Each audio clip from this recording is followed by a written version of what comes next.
My wife texted from her parents' house, "I'm not coming home until you buy me a new SUV." I replied, "Understood." Then I downgraded her phone, canceled her subscriptions. 72 hours later, her father called to negotiate her surrender. I, 38 male, am an architect.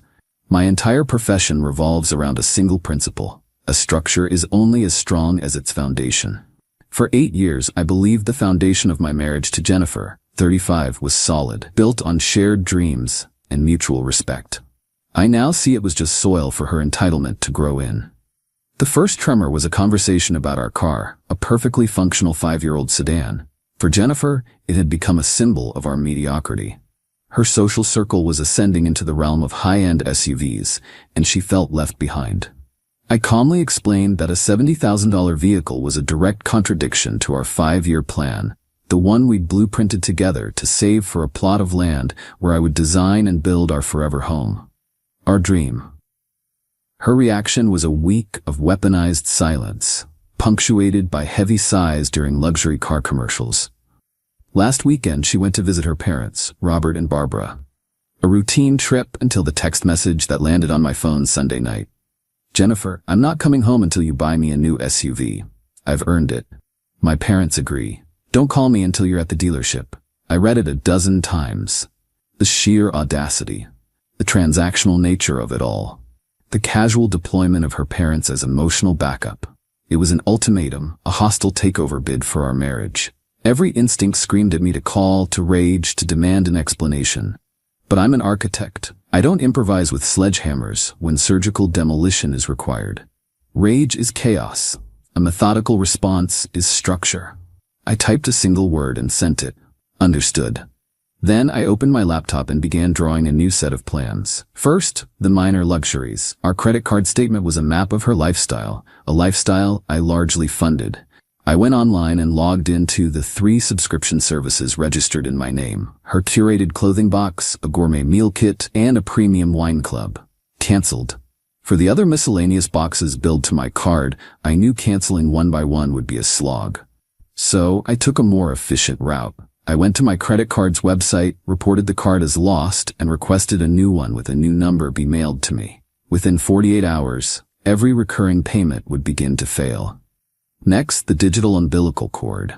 We had a top-tier family mobile plan, account in my name. I downgraded her line to the most basic plan available.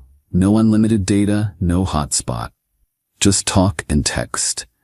Enough to call for help, not enough to endlessly browse the lives of people she envied. I then changed the passwords to all 5 of our shared streaming accounts. This wasn't about being petty.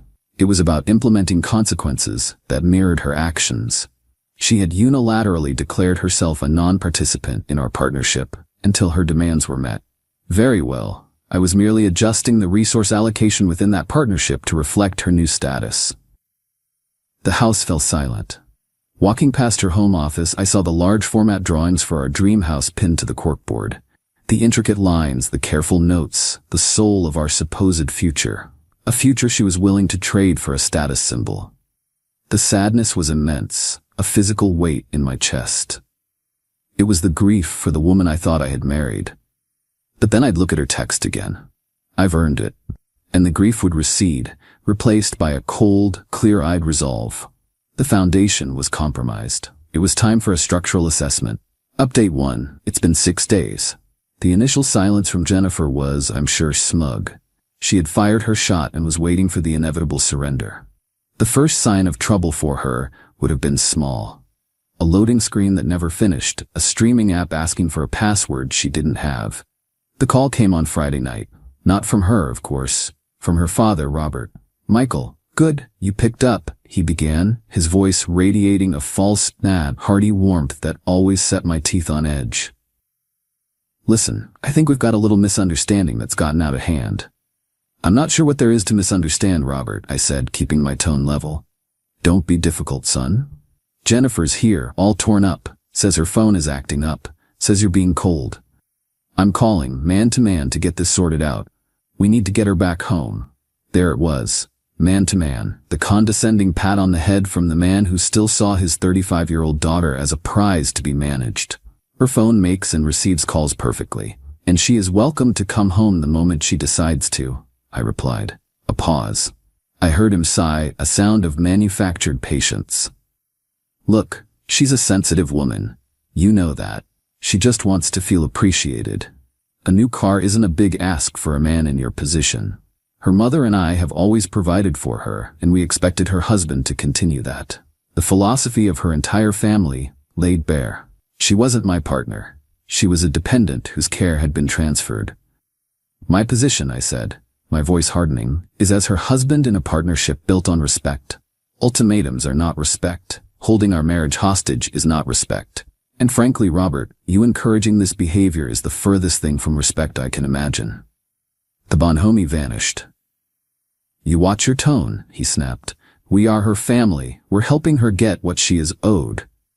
What she is owed is an adult conversation with her husband, I retorted, which I am happy to have, alone, without a list of demands and without her family acting as her enforcers. This is the last time I will discuss my marriage with you. Jennifer has my number. I hung up. My hands weren't shaking this time. I felt a profound, chilling clarity. This wasn't a tantrum. It was a business tactic taught to her by her parents. They genuinely believed this was how you negotiated a marriage. They had misjudged their opponent. They saw me as a quiet, accommodating provider. They didn't understand that an architect's greatest strength is a deep, unshakable patience for process. They wanted a quick fight. I was preparing for a siege. The next morning, I didn't just email a divorce attorney. I booked a full paid consultation for the following week. It was time to get a professional survey of the damage. Update 2, a week after the call with Robert, they escalated, drastically. I came home from a site visit to find a gleaming black sedan, Robert and Barbara's, in my driveway. The front door of my house opened before I even reached the porch. It was Jennifer, flanked by her parents, her face a mask of serene confidence. Michael, she said, as if summoning an underling. We need to talk. Now. I stopped on the walkway. I agree, we can talk after your parents leave. Barbara stepped forward, her smile thin and sharp. Nonsense, Michael. We're here as mediators, to ensure a productive outcome. This isn't a mediation. It's an ambush, I said, my gaze fixed on Jennifer. I made my terms clear to your father. You and I. Alone. Don't be so dramatic. Jennifer shot back, her composure fraying. I'm not going in there alone with you. You've been hostile and frankly, you're scaring me. The accusation was so absurd, so transparently manipulative, that I almost laughed. I've sent one text message in 2 weeks, but if you feel you need protection, that speaks volumes. You have 1 minute for your parents to return to their car, or this conversation is over before it begins. Robert started to puff up, but Jennifer, seeing the finality in my expression, waved him off. Fine. Wait in the car. They retreated, their glares promising a later reckoning. She swept past me into the house. I cannot believe the petty childish games you're playing, she began, her voice rising. My data, my shows, my subscription boxes. It's financial abuse. Is it? I asked, closing the door. Or is it me ceasing to fund the luxuries of someone who has abandoned our home and our partnership? You are free to pay for your own entertainment, Jennifer. With what money? You know what I make. You're supposed to be my husband. And you're supposed to be my wife, I countered. The money you want to spend on a car is the same money we allocated for our house. I gestured toward my office, where the blueprints were pinned to the wall. Her eyes followed my gesture, and she scoffed. A real, guttural sound of derision. Oh, please. Don't start with your silly little drawings, that ridiculous dream house. It was never going to happen, Michael. It was just your hobby to keep you busy. My hobby. Years of our shared future, the very soul of our financial and emotional planning, dismissed as a pastime. That single sentence was more brutal than any ultimatum. Before I could react, she strode into the office. I'm taking my things, she announced. She grabbed her designer handbag and laptop. Then she started pulling my first edition architecture books from the shelf and shoving them into a tote bag. Those are mine, Jennifer. My voice was dangerously low. Consider them collateral, she sneered. Then she reached for the corkboard. She unpinned the main elevation drawing, the one I'd hand-drawn on expensive vellum. And I'll take this, as a reminder of all your empty promises. In a moment of pure, spiteful rage at her loss of control, she began to fold it. Not carefully, but with a vindictive carelessness, crumpling the delicate paper, destroying hours of meticulous work. The man who loved her vanished. The husband who was grieving ceased to exist. All that remained was the architect watching someone demolish his life's work. I didn't shout. I stepped back, my phone already in hand, and dialed 911. "Yes," I said calmly to the operator, my eyes locked on Jennifer's horrified face. "I'd like to report a domestic disturbance. My estranged wife, who has not lived here for 2 weeks, has entered my home under false pretenses and is destroying and attempting to steal my personal and professional property." Jennifer froze, the crumpled drawing falling from her limp fingers. "No, there are no weapons," I continued into the phone. "But she is acting erratically, and her parents are waiting outside. I am concerned the situation could escalate. Please send a unit to keep the peace."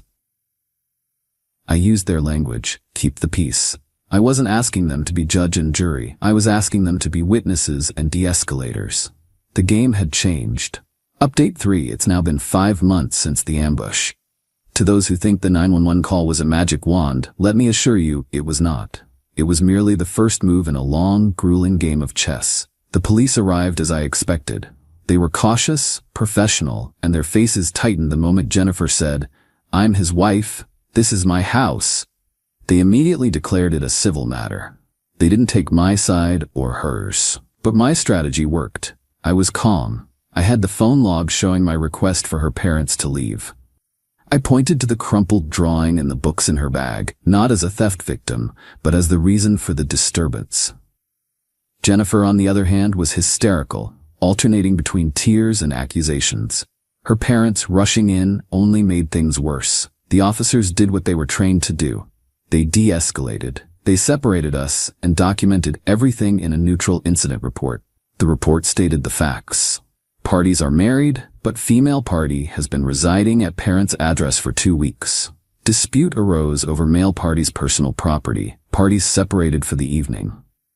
It wasn't a criminal charge. It was better. It was a formal, third-party record of her instability and the exact timeline of our separation. My lawyer called it a perfectly preserved snapshot of the marital breakdown.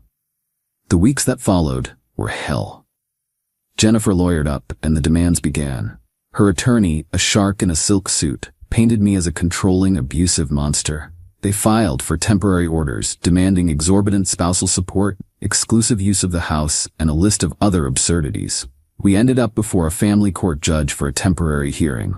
Jennifer, coached to perfection, played the victim. My lawyer simply presented the facts, her text message ultimatum, my calm response, the incident report, and my financial records showing the canceled luxuries versus her demands for a $70 car.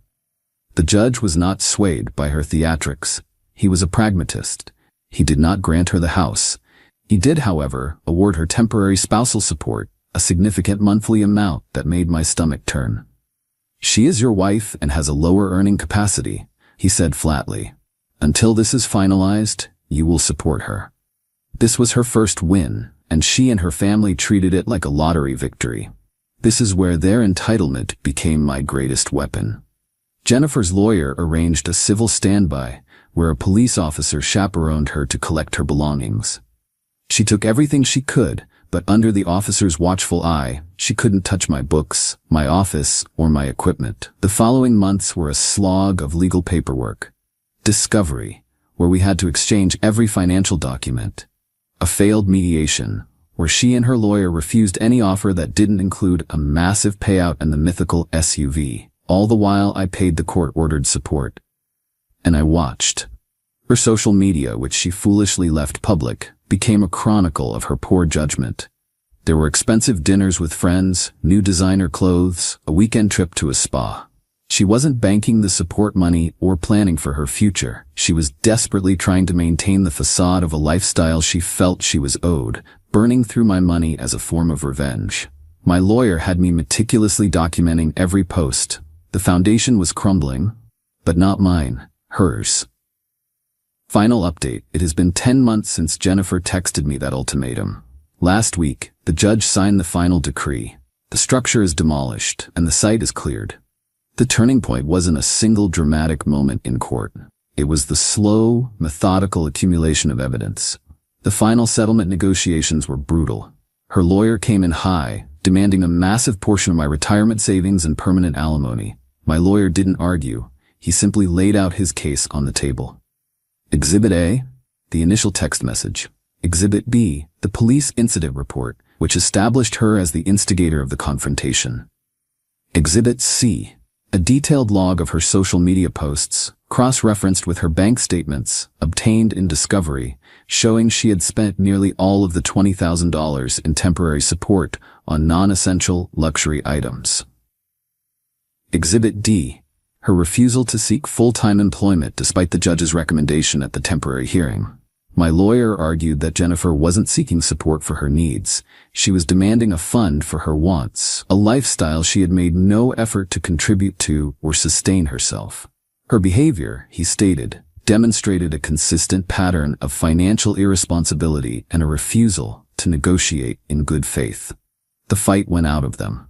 They knew if this went to trial, she would be eviscerated on the stand. We settled. The terms were this. The marriage was short enough that permanent alimony was off the table. She was awarded a short period of rehabilitative alimony, far less than she'd been getting.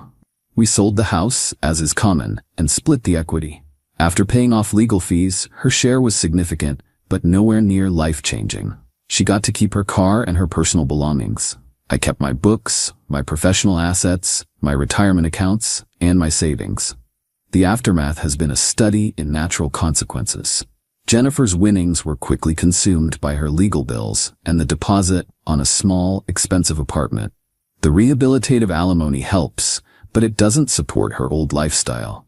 The friends she was brunching with have faded away now that she can't keep up. She had to get a full-time job, not at a chic gallery, but in retail. She lives alone. Her parents, having spent a small fortune on her lawyer, have apparently adopted a new policy of tough love. Robert and Barbara didn't get their daughter a new SUV. They got a front row seat to the consequences of their own enabling philosophy. As for me, the quiet in my new, smaller place is no longer lonely. It's peaceful. It's the silence of a cleared building site, ready for something new. I kept the crumpled architectural drawing. I had it professionally flattened and framed. It hangs in my new office, not as a monument to a broken dream, a blueprint of a vital lesson learned.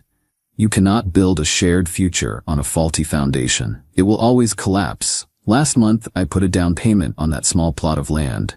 It's all mine. The new plans I'm drawing are more modest, but the foundation is impeccable. And I am the only architect,